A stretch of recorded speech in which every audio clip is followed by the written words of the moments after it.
আজকে মেয়েকে টিফিনে ম্যাগি বানিয়ে দিয়েছিলাম। তো তারপরে মেয়েকে স্কুলে দিয়ে এসে বাড়িতে এসে আমি চিকেন বানিয়ে নিচ্ছিলাম। চিকেনটাকে প্রথমে আমি সর্ষের তেল, একটু হলুদ আর একটু লেবু দিয়ে মাখিয়ে নিয়েছিলাম, তাতে মাংসের কাঁচা গন্ধটা থাকে না। তারপরে আমি আদা রসুনের পেস্ট আর লঙ্কার পেস্ট করে ওই পেস্টটা আমি মাংসের মধ্যে দিয়ে দিয়েছিলাম। তারপরে কাঁচা পেঁয়াজ, টমেটো কুচি, 1 চামচ ধনের গুঁড়ো, জিরের গুঁড়ো, কাশ্মীরি লঙ্কা গুঁড়ো আর একটু সর্ষের তেল, এইটা দিয়ে মাংসটাকে আমি ভালো করে মাখিয়ে নিচ্ছিলাম। মাংসটাকে হাত দিয়ে খুব যত্ন করে ভালো করে মাখাতে হবে। ভালো করে মাখালে কি হবে, তাতে স্বাদটা দ্বিগুণ বেড়ে যায় মাংসের, আর মাংসের মধ্যে খুব সুন্দরভাবে ম্যারিনেট হয়ে যায়। আর এইভাবে চিকেন কারা কারা করো বলো তো? এইভাবে চিকেন করলে কিন্তু দারুণ লাগে খেতে। তো ভালো করে ম্যারিনেট করে আমি আধ ঘন্টা মতন রেখে দিয়েছিলাম। আধ ঘন্টা পর কড়াইয়ে আবারও সামান্য তেল দিয়ে তার মধ্যে আলুগুলো ভেজে নিয়েছিলাম।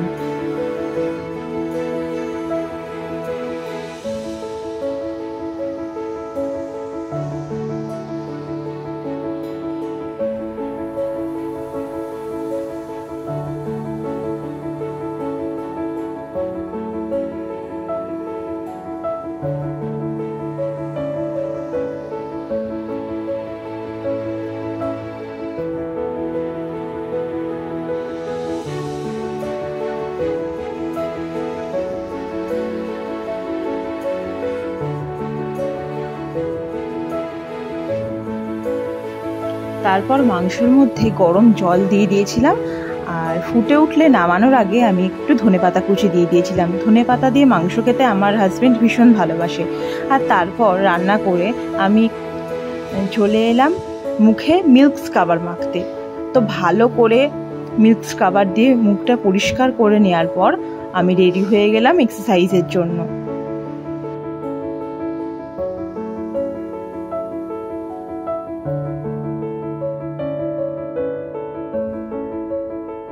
তো তারপর আমি এক্সারসাইজ করে নিলাম।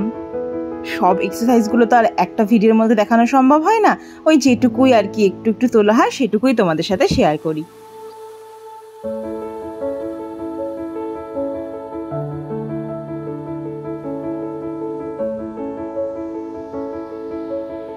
তো এক্সারসাইজ কমপ্লিট হয়ে যাওয়ার পর আমি স্নান টান করে রেডি হয়ে চলে গেলাম মেয়েকে স্কুল থেকে আনতে।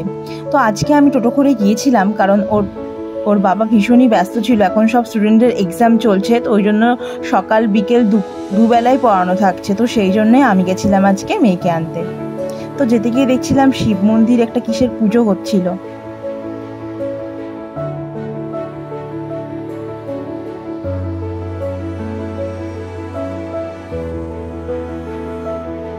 আর দেখো সবুজে ঘেরা এই পুকুর পাড়টা কি সুন্দর লাগছে না দেখতে, ওই জন্য তোমাদের সাথে একটুখানি ভিডিওটা শেয়ার করলাম।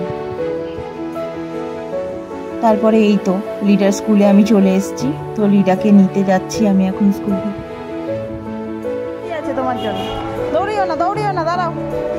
ওই দেখো গেটটা, হ্যাঁ খোলো, দেখো দিয়া দাঁড়িয়ে আছে।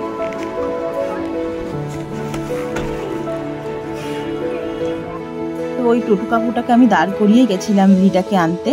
তো দেখো টোটোর মধ্যে বক বক করতে করতে আমার সাথে বাড়িতে আসছে।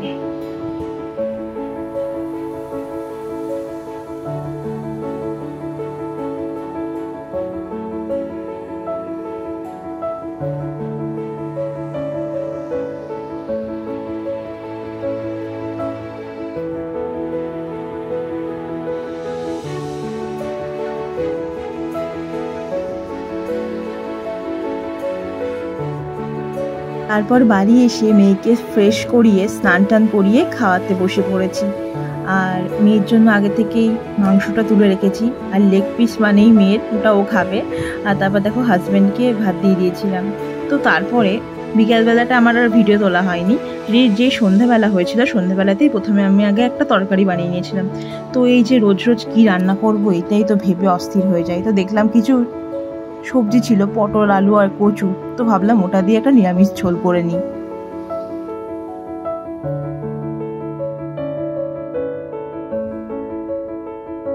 আর মশলাতে আমি দিয়ে দিয়েছিলাম আদা, জিরে, ধনে, লবণ আর একটু কাশ্মীরি লঙ্কার গুঁড়ো।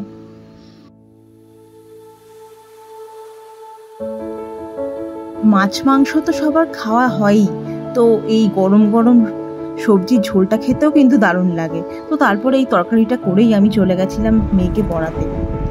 মেয়েকে পড়াচ্ছিলাম, হোমওয়ার্কগুলো করাচ্ছিলাম।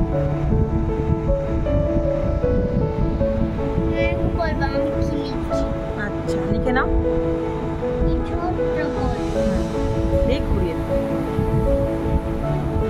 কি লিখছো সোনা তুমি?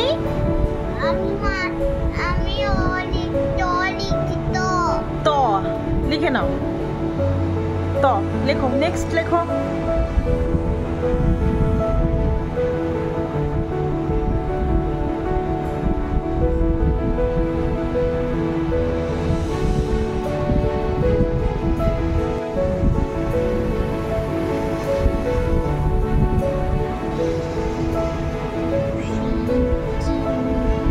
বলেছ? আচ্ছা, নেক্সট কি আছে বলো। নেক্সট অ্যাপেলটা কি আছে? ও এখনো হয়নি। আচ্ছা, পড়ে নাও।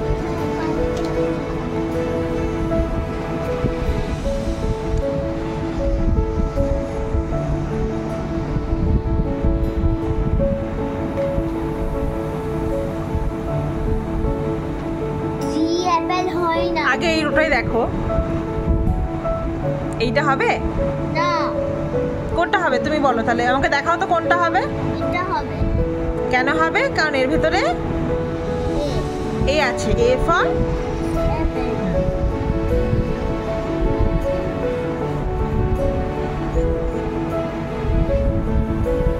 অ্যাপেলগুলো কি সুন্দর লাগছে দেখতে। তো মেয়েকে পড়ানোর পর আমি চলে এসেছিলাম আবারও সেই রান্নাঘরে।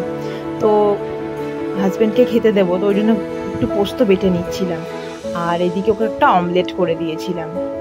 অমলেটটা করে নেওয়ার পর আমি পোস্তটা বেটে নিয়েছিলাম, দুটো কাঁচা লঙ্কা, একটু না শুধু দুটো কাঁচা লঙ্কা আর পোস্তটাই বেটে নিয়েছিলাম। তারপরে উপর থেকে একটু কাঁচা সর্ষের তেল দিয়ে দিলাম আর স্বাদ মতন লবণ দিয়ে দিলাম। খেতে তো দুর্দান্ত লাগে, মানে আমার মনে হয় পুরো ভাতটা এই পোস্ত বাটা দিয়েই খাওয়া হয়ে যায়, গরম গরম ভাত। কার কার খেতে খুব ভালো লাগে জানিও আমাকে পোস্ত বাটা।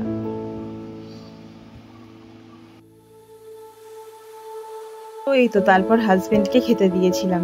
তো আজকের ব্লগটা এইটুকুই। আজকের ভিডিওটা সবার কেমন লাগলো অবশ্যই আমাকে কমেন্ট করে জানিও। টাটা।